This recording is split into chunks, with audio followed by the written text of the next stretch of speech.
Sequence modelling की दुनिया में ना हर रोज कुछ नया हो रहा है।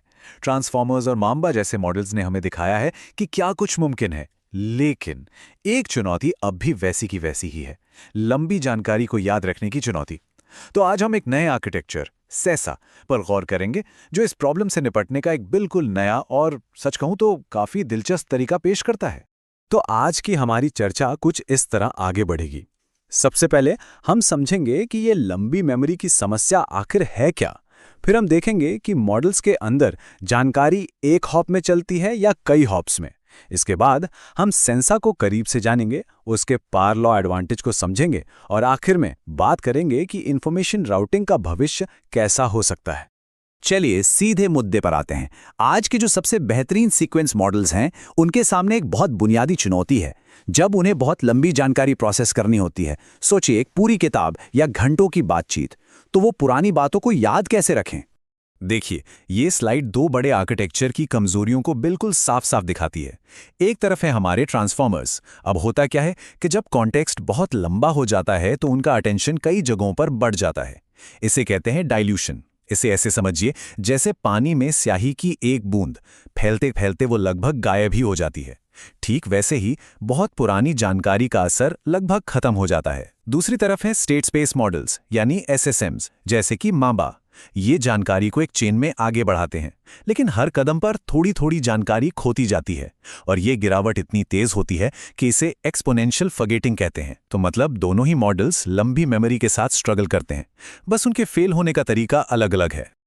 अब सेसा के इस कमाल के सॉल्यूशन को समझने के लिए हमें पहले ये जानना होगा कि एक मॉडल के अंदर जानकारी एक जगह से दूसरी जगह पहुंचती कैसे है। इस पूरी प्रक्रिया को इंफॉर्मेशन राउटिंग कहते हैं। तो पहले बात करते हैं वन हॉप राउटिंग की। इसे आप एक डायरेक्ट फ्लाइट की तरह समझ सकते हैं। अगर आपको अतीत से कोई खास जानकारी चाहिए तो ये सिस्टम आपको सीधे उसी पॉइंट पर ले जाता है। बस एक छलांग और काम हो गया, बीच में कोई स्टॉप नहीं। और ट्रांसफॉर्मर बिल्कुल यही करता है। ये डायग्राम इसे बहुत अच्छे से दिखाता है। वो अतीत के किसी भी पॉइंट टाउ से सीधे वर्तमान पॉइंट टी तक एक कनेक्शन बना सकता है। ये बहुत तेज और सटीक है, लेकिन जैसा हमने अभी देखा, जब बहुत सारे पॉइंट्स पर एक साथ ध्यान देना हो तो ये डाइल्यूशन की समस्या से जूझने लगता है। और इसके ठीक उलट है मल्टी हॉप राउटिंग।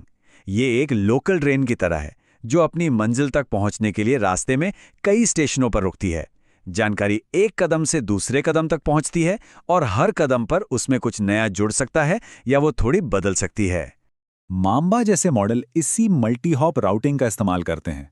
जानकारी टाउ से टी तक कई छोटे छोटे कदमों से होकर एक सीधी लाइन में गुजरती है। इससे जानकारी को समय के साथ बनाए रखने में मदद तो मिलती है, लेकिन इसकी एक बहुत बड़ी लिमिटेशन है। ये हमेशा एक ही रास्ते पर चलता है। और यहीं पर सेसा का असली कमाल शुरू होता है। सेसा सिर्फ मल्टी हॉप राउटिंग नहीं करता, बल्कि वो एक साथ कई रास्तों पर ऐसा कर सकता है। इसे एक बड़े शहर के सड़क नेटवर्क की तरह सोचिए, जहां एक जगह से दूसरी जगह जाने के कई रास्ते होते हैं। कुछ छोटे, कुछ बड़े, कुछ हाईवे, कुछ गलियां। ये जो मल्टीपाथ कैपेबिलिटी है, वो जानकारी को बहने के लिए एक बेहद मजबूत और लचीला नेटवर्क देती है। तो सबसे जरूरी सवाल ये है कि सेसा आखिर ये मल्टीपाथ मल्टी हॉप क्षमता हासिल कैसे करता है। इसका जवाब छिपा है इसके अनोखे आर्किटेक्चर में, जो दो शक्तिशाली दुनियाओं को एक साथ ले आता है।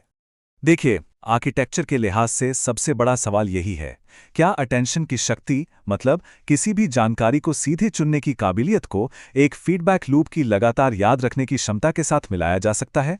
सेसा इसी सवाल का जवाब है। ये है सेसा लेयर का आर्किटेक्चर और इसके बिल्कुल सेंटर में है इसका दिल है ये मिक्सर। यहीं पर सारा जादू होता है। ये मिक्सर एक तरफ से फॉरवर्ड अटेंशन सिग्नल लेता है, जो सीधे कॉन्टेक्स्ट से जानकारी उठाता है, और दूसरी तरफ से अपने ही पिछले आउटपुट से आने वाले फीडबैक सिग्नल को लेता है और फिर दोनों को मिला देता है। चलिए इसे 3 आसान स्टेप्स में तोड़कर समझते हैं। स्टेप 1, एक नॉर्मल अटेंशन मैकेनिज्म सीधे कॉन्टेक्स्ट से जानकारी पढ़ता है। ये हो गया हमारा वन हॉप वाला हिस्सा। स्टेप 2, अब एक दूसरा अटेंशन मैकेनिज्म ये तय करता है कि पिछले स्टेप्स के आउटपुट में से कितनी जानकारी को वापस सिस्टम में फीड करना है। और फिर आता है स्टेप 3, फीडबैक सॉल्व। ये इन दोनों सिग्नल्स को एक रिकरेंट इक्वेशन के जरिए हल करता है, और यही वो प्रक्रिया है जो उस मल्टी हॉप मल्टीपाथ नेटवर्क को जन्म देती है जिसके बारे में हम बात कर रहे थे। और इस अनोखे आर्किटेक्चर का जो नतीजा है ना, वो वाकई हैरान करने वाला है, खासकर जब बात लंबी अवधि की मेमोरी की आती है। ये टेबल पूरी कहानी एक ही बार में बयां कर देती है। देखिए, ट्रांसफॉर्मर की मेमोरी 1/L की दर से घटती है, मतलब दूरी बढ़ने पर धीरे धीरे कम होती है। मां-बाप की मेमोरी तो बहुत ही तेजी से, यानी एक्सपोनेंशियली घटती है। लेकिन सेसा अपने मल्टी हॉप एग्रीगेशन की वजह से एक पावर लॉ डीके दिखाता है। ये जो O of L raise to the power minus gamma की दर है, ये बाकी दोनों से कहीं ज्यादा धीमी है। इसका सीधा सा मतलब यह है कि सेसा बहुत लंबी दूरी पर भी जरूरी जानकारी को कहीं बेहतर तरीके से याद रख सकता है। तो अगर संक्षेप में कहें तो सेसा के मुख्य योगदान ये हैं। पहला, ये अटेंशन को एक फीडबैक लूप में डालता है। दूसरा, ये एक हैवी टेल मेमोरी बनाता है जो जानकारी को बहुत धीरे धीरे भूलती है। तीसरा, ये तब भी सही जानकारी निकाल सकता है जब दूसरे मॉडल फेल हो जाते हैं। और चौथा, इसने लॉन्ग कॉन्टेक्स्ट वाले मुश्किल कामों में शानदार प्रदर्शन करके दिखाया है। चलिए अब एक कदम पीछे हटकर जरा बड़ी पिक्चर देखते हैं कि इस सब का मतलब क्या है और ये AI मॉडल्स के भविष्य को कैसे आकार दे सकता है। ये जो कोट है, ये सीधे रिसर्च पेपर से है और ये सेसा की सबसे बड़ी ताकत को उजागर करता है। जब कॉन्टेक्स्ट बहुत ज़्यादा लंबा हो जाता है तो ट्रांसफॉर्मर और मांबा जैसे मॉडल सही जानकारी को ढूंढने में चूक सकते हैं, लेकिन सेसा अपने मल्टी हॉप और मल्टी पाथ नेटवर्क की वजह से उस मुश्किल हालात में भी फ्लेक्सिबल बना रहता है और जानकारी ढूंढ निकालता है। यही इसका निर्णायक, मतलब डिसाइसिव फायदा है। और ये हमें एक आखिरी और बहुत अहम सवाल पर लाकर छोड़ता है। क्या भविष्य के AI मॉडल्स की असली ताकत इस बात में नहीं होगी कि वे कितना डेटा स्टोर करते हैं, बल्कि इस बात में होगी कि वे उस डेटा को अपने अंदर कितने असरदार तरीके से एक जगह से दूसरी जगह पहुंचाते हैं, यानी रूट करते हैं।